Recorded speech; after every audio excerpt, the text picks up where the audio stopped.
راه روگا یک بطولی آب تو گنده یه باز یه چیزا من گندگان یه راه نه هر کس مردم روگا راه چه بطل آب گندی آبی مانه باز یه بطولا نیمان آبه یه الله قوشه فمن يعمل مثقال ذره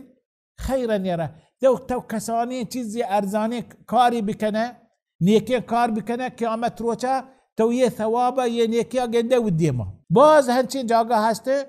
ما راه روگایم یه آب کپتگه آب مانه نیمان مانه شان چیست کن یه آبا بر یا دره چید بده یه آبا بیار هر به هنچین جاگه تاسی هسته مثل حیوانی چیزی وره همه جاگه یرکه